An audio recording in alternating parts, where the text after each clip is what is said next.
जो professional line में आपको एक्सलेंट होना बहुत ज़रूरी है, स्किल्ड होना बहुत ज़रूरी है। और आत्मिक रीति से अगर हम बात करें कि कैसे हम अफेक्टिव हो सकते हैं एक आत्मिक जीवन में, तो उसके लिए जो है वो एक अफेक्टिव प्रेयर मेथड जो है हमें सीखने की आवश्यकता है। और अगर आप बाइबल में बहुत सारे चरित्रों को ले सकते हैं, लेकिन जो कैरेक्टर आज मैंने लिया है वो है डैनियल। डैनियल नबी की पुस्तक उसका 6 अध्याय, जब आप इसको पूरा पढ़ते हैं, मैं जस्ट उसका एक बैकग्राउंड आपको देना चाहता हूँ। यहाँ पर किंग दारा अपने किंगडम को एक्सपैंड करने जा रहा था और उसने 120 जो अधिपति हैं, अधिकारी हैं, उनको नियुक्त किया। एंड देन उनके ऊपर राजा दारा ने डैनियल और उसके और मित्रों को एक गवर्नर के रूप में या जिसे हम राज्यपाल कहते हैं उसके रूप में नियुक्त किया। लेकिन जब हम हिस्ट्री पढ़ते हैं और इस बाइबल के पूरे अध्याय को पढ़ते हैं तो डैनियल जो था उसके ऊपर जो है पवित्र परमेश्वर का आत्मा था, सिद्ध आत्मा उसके ऊपर था। वो जो भी वो करता था वो सफल हो जाता था। और जो 120 अधिकारी थे वो इससे खुश नहीं थे, क्योंकि राजा जो डैनियल से प्रेम करता था और उसकी एक अच्छी छवि राजा की दृष्टि में थी। और एक बातें जो हैं ये इन लोगों को, जो 120 अधिपति थे, अधिकारी थे, ऑफिसर्स थे, इनको ये अच्छा नहीं लगा।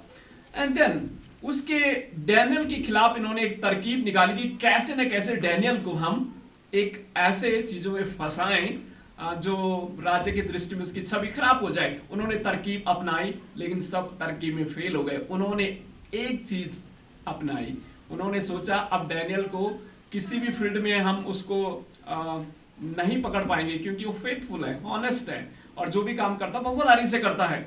उन्होंने एक तरकीब निकाली कि राजा से एक आदेश पारित किया जाए कि राजा अगर 30 दिन तक कोई भी किसी अपने देवी या देवता या भगवान की पूजा करें या उससे प्रार्थना करें या विनती करें, उसे दंड या सजा दी जाएगी। और ये सजा और ये दंड ये है कि शेर की गड्ढे में या शेर की गुफा में उसे डाल दिया जाएगा। तो जब उन्होंने राजा से इस चीज की स्वीकृति ले ली, और डैनियल, जब हम पढ़ते हैं, मैं जैसे आपके लिए पढ़ना चाहता हूं वचन 10 में, जब डैनियल को मालूम हुआ कि उस पत्र पर हस्ताक्षर किया गया है, तब वह अपने घर में गया, जिसकी उपरौठी कोठरी में खिड़कियां यरूशलेम के सामने खुली रहती थी, और अपनी रीति के अनुसार जैसा वह दिन में 3 बार अपने परमेश्वर के सामने घुटने टेक कर प्रार्थना और धन्यवाद करता था, वैसा ही तब भी करता रहा। आमीन। जब डैनियल को पता चला कि मुश्किल का समय है, जब डैनियल को पता चला कि राजा के द्वारा एक खत पारित किया गया है जिसमें यह लिखा हुआ है कि अगर कोई भी और प्रार्थना करें या विनती करें या पूजा करें या पाठ करें, राजा को छोड़ करके और अपने देवी देवता को अगर कोई पूजा करे तो उन्हें दंड दिया जाएगा। और जब डैनियल को ये सब चीजें मालूम हो जाती है, डैनियल मालूम है क्या करता है, अपने नियम के अनुसार वो प्रार्थना करता है। तो पहली बात जो आज मैं आपको बताना चाहता हूं कि एक प्रभावी प्रार्थना का तरीका क्या है। प्रभावी प्रार्थना का तरीका सबसे पहले है कि प्रार्थना के लिए नियुक्त समय और स्थान आपका होना चाहिए। अगर आप चाहते हैं कि आप प्रभावी बने आत्मिक रीति से और आपकी प्रार्थना प्रभावी हो, तो आपका एक नियुक्त समय होना चाहिए, एक नियुक्त स्थान होना चाहिए। एंड देन डैनियल, उसका एक उदाहरण हमारे सामने है। डैनियल उसके 6 के 10 में लिखा है कि डैनियल अपने समय के अनुसार 3 बार, कितने बार? दिन में 3 बार प्रार्थना किया करता। 1 बार नहीं, 2 बार नहीं, 3 बार। उसका जो डिसिप्लिन था प्रेयर का, वो उसने तोड़ा नहीं। और लिखा है नियुक्त वो यरूशलेम के खिड़की की ओर बैठ करके वहां पर सामने होकर के प्रार्थना कर, यानी उसका एक पार्टिकुलर प्लेस था, एक पार्टिकुलर प्लेस था, उसका समय था जो प्रार्थना किया करता था। तो जैसे मैं आपको उत्साहित करना चाहता हूं कि अगर हम बाइबल में मरकुस रचित सुसमाचार उसका 1 अध्याय उसका 35 पद पढ़ेंगे, लिखा है भोर को दिन निकलने से पहले वह उठकर निकला और जंगली स्थान में गया और प्रार्थना करने लगा। मालूम है कौन? प्रभु यीशु मसीह। प्रभु यीशु मसीह परमेश्वर होने के बावजूद भी he has a particular time for prayer and particular place for prayer। प्रभु यीशु मसीह का एक नित्य समय था प्रार्थना का और एक नित्य जगह थी प्रार्थना की। And that Daniel also has that same particular place of prayer and particular time for prayer. तो ये डैनियल के जीवन में भी था एंड प्रभु यीशु मसीह के जीवन में भी हम देखते हैं। जैसे मैं आपको उत्साहित करना चाहता हूं कि आप अपने जीवन में अगर प्रभावी होना चाहते हैं आत्मिक जीवन में, या प्रार्थना के जीवन आप चाहते हैं कि आपकी प्रार्थना का जीवन प्रभावी हो, तो first thing that you need to learn and we all need to learn, we should have a particular place for prayer and particular time for prayer. एक नियुक्त समय हमारा प्रार्थना के लिए होना चाहिए और नित्य जगह प्रार्थना के लिए होनी चाहिए। ऑफ कोर्स हमारा फ्राइडे या ट्यूसडे का जो समय है पार्टिकुलर समय है जब हम आते हैं चर्च में प्रार्थना करते हैं। क्या आपका व्यक्तिगत समय है? व्यक्तिगत क्या आपका पार्टिकुलर टाइम है जो आप उठ करके प्रार्थना उस समय में करते हैं? डैनियल से हमें सीखने की आवश्यकता है। एक पार्टिकुलर समय नियुक्त करें और एक पार्टिकुलर जगह नियुक्त करें ताकि हम वहां पर प्रार्थना कर सकें, ताकि वहां पर आप और आपका परमेश्वर सिर्फ वार्तालाप कर सकें। एंड ये चीजें हैं जो हैं हम डैनियल के जीवन से सीख सकते हैं, प्रभु यीशु मसीह के जीवन से सीख सकते हैं, इसको हम अपने जीवन में लागू कर सकते हैं। एंड देन सेकंड थिंग, वो दूसरी बात जो मैं आपको बताना चाहता हूं 16 वचन में लिखा है, तब राजा ने आज्ञा दी और डैनियल लाकर सियों के मान में डाला गया। उस समय राजा ने डैनियल से कहा, तेरा परमेश्वर जिसकी तू नित्य उपासना करता है वह तुझे बचाएगा। आमीन। राजा इस बात को कह रहा है कि डैनियल, जो तेरा प्रार्थना का नित्य समय है वही तेरा परमेश्वर तुझे बचाएगा। तो दूसरी बात जो मैं आपको बताना चाहता हूं वो ये है, प्रार्थना हमें परमेश्वर पर भरोसा करने और मुश्किल से बचाने की ताकत रखती है। प्रार्थना हमें परमेश्वर पर भरोसा करने और मुश्किल से बचाने की ताकत रखती है।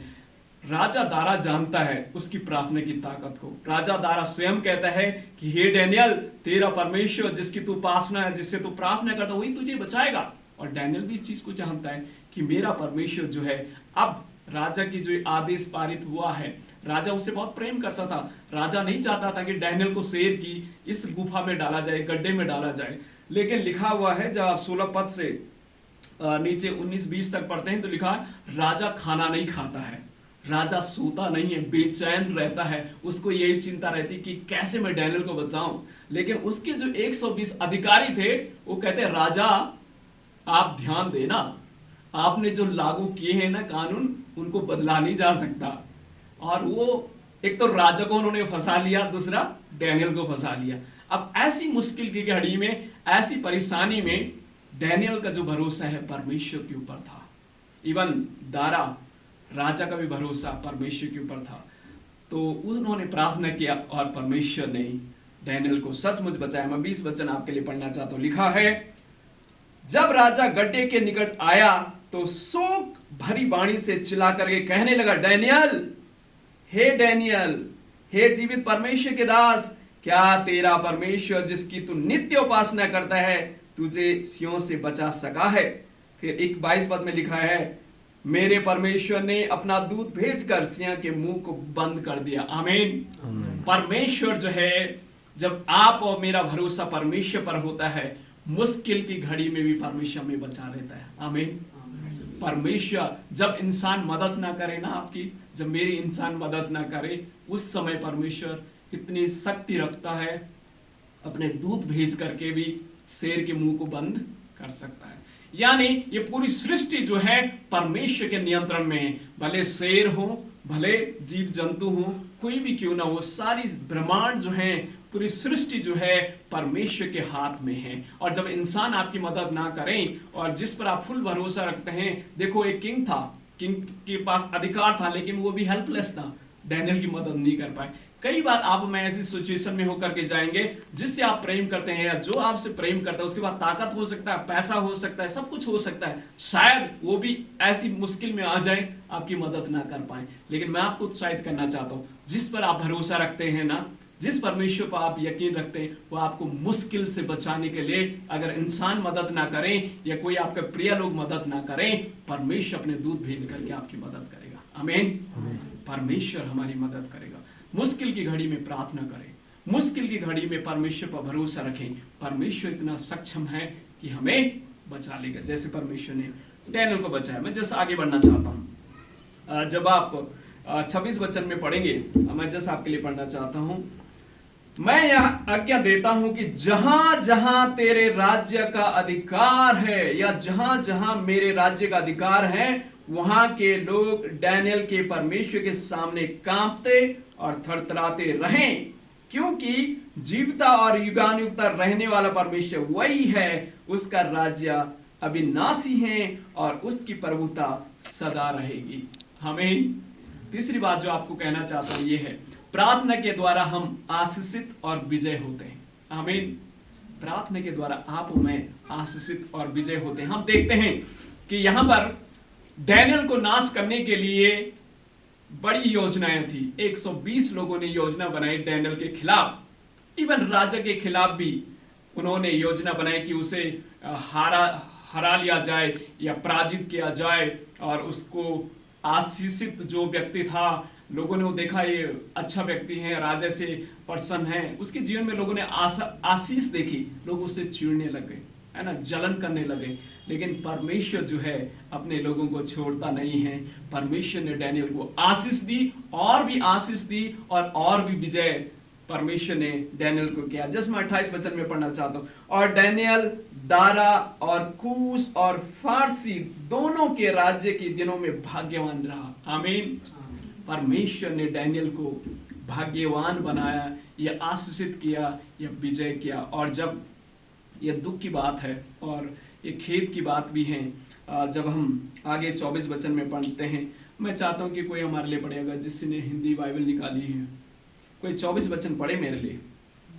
ये बड़ा एक दुख की बात भी है कि वो लोग जो इसके खिलाफ में थे, 6 के डैनियल 6 उसका 6 अध्याय उसका 24 वचन, ये बड़ी दुख की बात है। जो डैनियल के खिलाफ थे, जो डैनियल के विपरीत चल रहे थे, उन लोगों को बड़ा हादसा और उनके जीवन के साथ बहुत एक दर्दनाक घटना घटती है, जो मैं पढ़ करके मैं काफ़ी इमोशनल टाइप का भी हो गया कि इनके बच्चों ने क्या गलती की होगी, इनकी स्त्रियों ने क्या गलती की होगी, लेकिन इनकी स्त्रियों को और इनके बच्चों सहित, मैं जस्ट पढ़ना चाहता हूं आपके लिए 24 वचन। और राजा ने आज्ञा दी कि जिन पुरुषों ने डैनियल की चुगली खाई थी, वह अपने बाल बच्चों और स्त्रियों समेत लाकर सिंहों के गड्ढे में डाल दिए जाएं।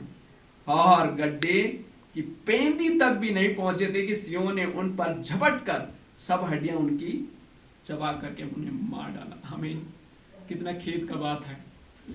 आपको ये उत्साहित करना चाहता हूं कि आपके जीवन में और मेरे जीवन में जो मुश्किल को लाने वाले शत्रु हैं या हमें परेशानी में लाने वाले लोग हैं, परमेश्वर उनको जड़ से ही मिटा देगा।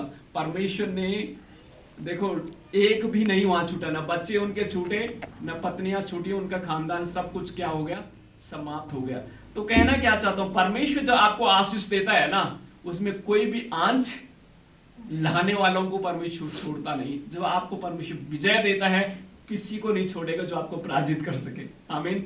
तो मैंने 3 बातें आपके सामने रखी। जैसे मैंने कहा, विषय था प्रभावी प्रार्थना का तरीका, इफेक्टिव प्रेयर का मेथड क्या है।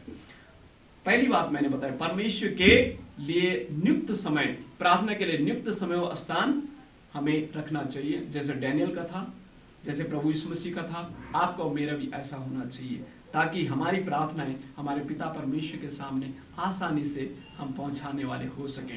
एंड देन दूसरी बात मैंने बताई, प्रार्थना में परमेश्वर पर भरोसा करने और मुश्किल से बचाने की ताकत रखते हैं।